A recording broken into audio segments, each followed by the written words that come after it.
పిల్లలు పేరెంట్స్ మెచ్చిన university Sankal Chand Patel university Gujarat.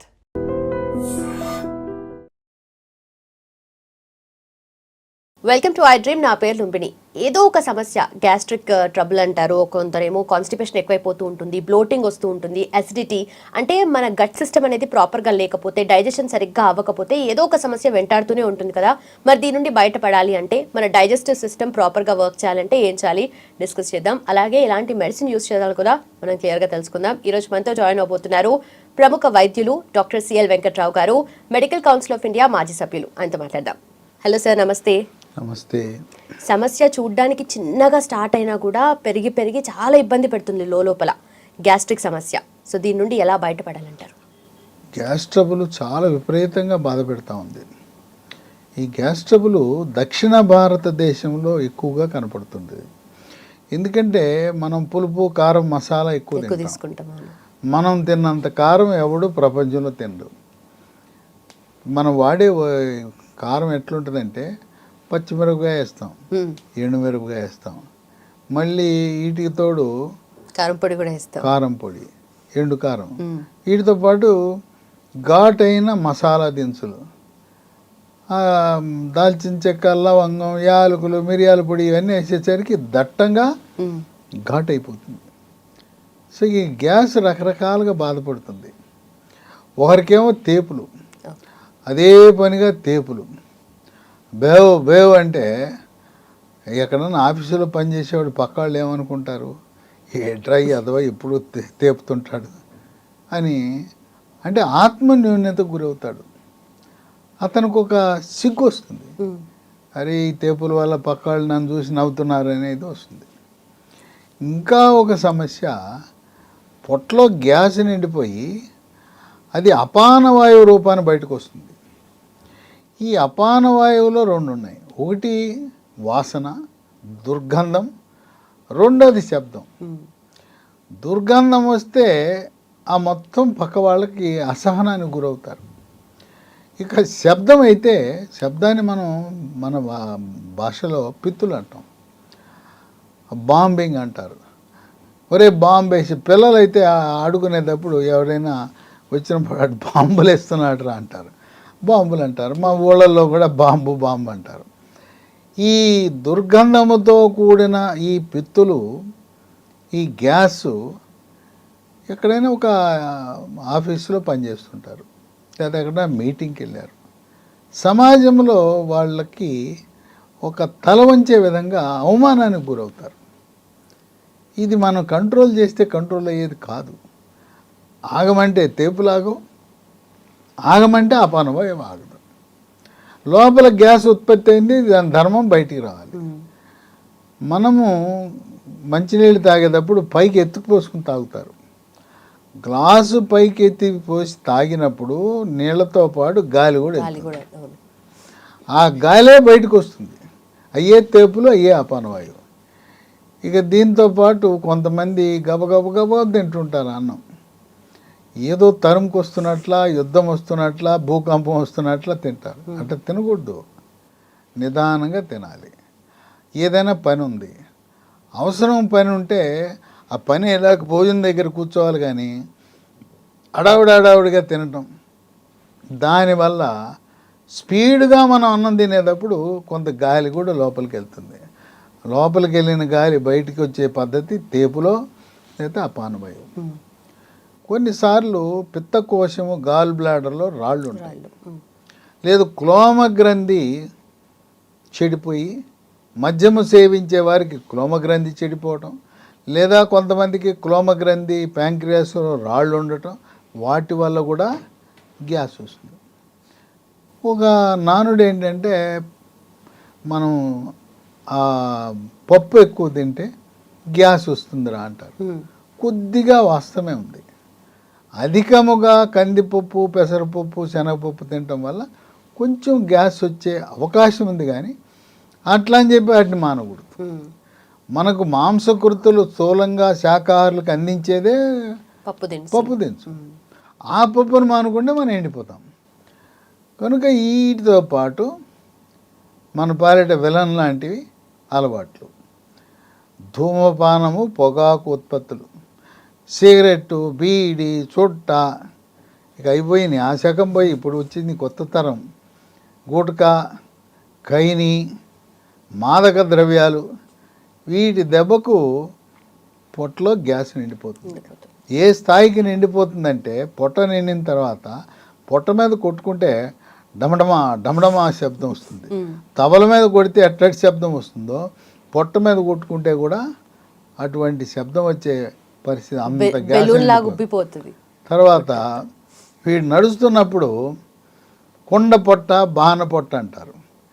ఏదో ఒక మగవాడు వీడి గ్యాస్ ఉండి పొట్టలో కొవ్వు ఉండి వీడు నడుస్తుంటే ఏదో గర్భవతికి ఎట్లా పొట్ట ముందుకు వస్తుందో బాన పొట్ట, కుండ పొట్ట ఉంటుంది.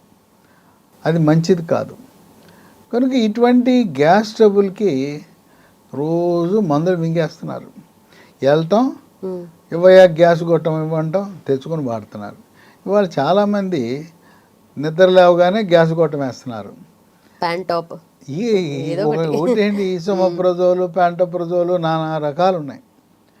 అయిన తర్వాత కాఫీ, టీ తాగుతారు. అంటే దైనందిన జీవితంలో కాఫీ, టీ కాకముందు పొరగడుపున ఈ గ్యాసు. ఇక రాత్రిపూట మందేస్తాడు. ఆయనకి తెలుసు మందేస్తే గ్యాస్ వస్తుందన్నారు. లేదా ఈ సిగరెట్లు తాగుతుంటారు. ముందు జాగ్రత్త డాక్టర్ సలహా లేకుండానే వేసేస్తుంటారు, గ్యాస్ కొట్టాలు వేస్తుంటారు. ఇక తర్వాత అసలు గ్యాస్కు మూల కారణం ఏంటి అని తెలుసుకోవాలంటే పిత్తకోశంలో రాళ్ళు ఉన్నాయా, క్లోమగ్రంథిలో రాళ్ళు ఉన్నాయా, క్లోమగ్రంథి చెడిపోయింది తెలుసుకోవాలంటే పొట్టకి అల్ట్రాసౌండ్ పరీక్ష చేయాలి. కొన్ని సందర్భాల్లో సిటీ స్కాన్ కూడా అవసరం ఉంటుంది. పిత్తకోశము చేదు తిత్తి వరకు అల్ట్రాసౌండ్ సరిపోతుంది.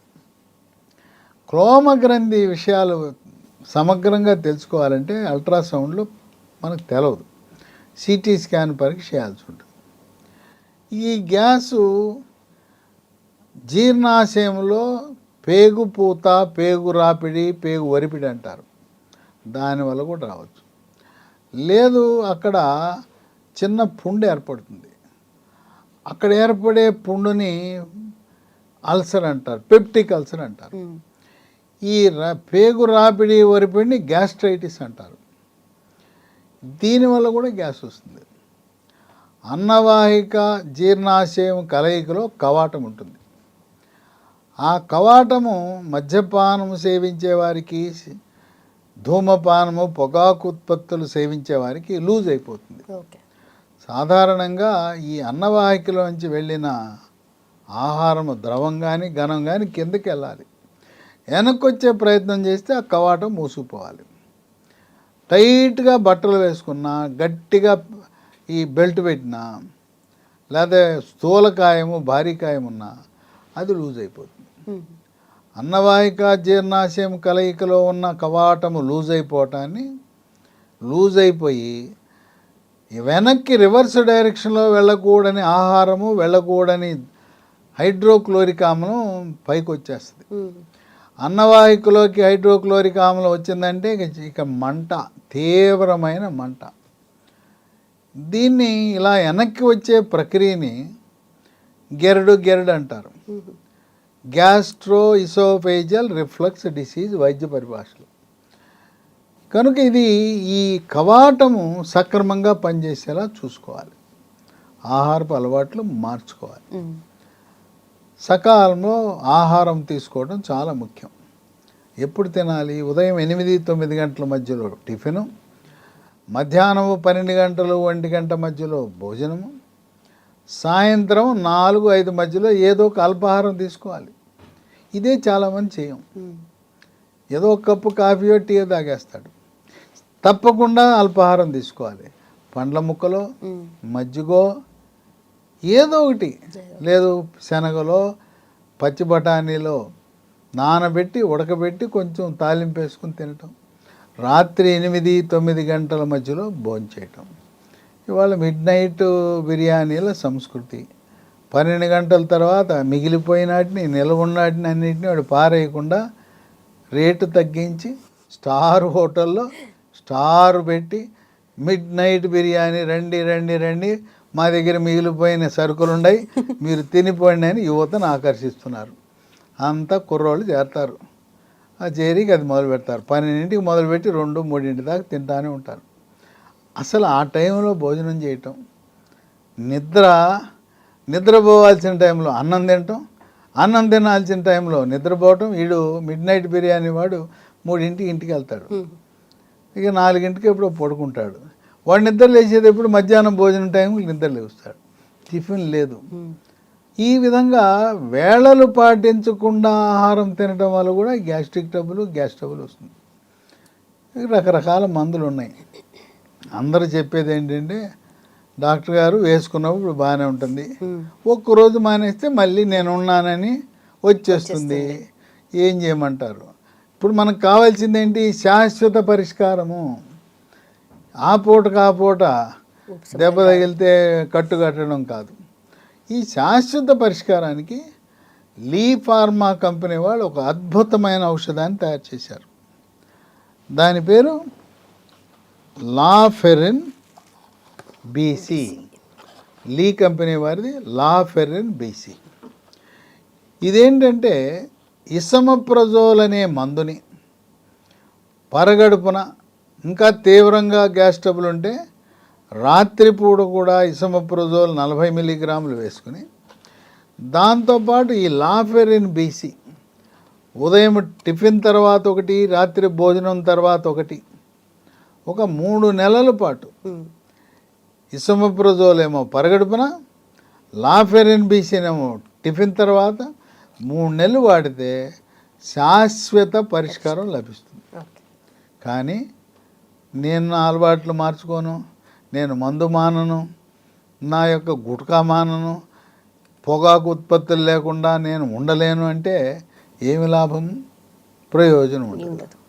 సిగరెట్ మానండి, మందు డ్రింక్ మానండి. మానిన తర్వాత ఈ 3 నెలలు వాడితే, ఈ రెండింటినీ వాడి అనేక మంది వేల సంఖ్యలో ఉపశమనం పొందారు. ఎన్నో మందులు వాడాం, మార్కెట్లో రకరకాల మందులు వచ్చినాయి. ఎన్ని మందులు వాడినా ఈ లాఫెరిన్ లేకుండా అవి వాడినప్పుడు తగ్గుతుంది, మళ్ళీ కానీ మళ్ళీ నేనున్నానని మళ్ళీ ప్రత్యక్షం అవుతుంది. ఇప్పుడు పొట్టలో పుండు ఉందా అని తెలుసుకోవాలంటే గ్యాస్ట్రోస్కోపీ అని పరీక్ష చేస్తారు.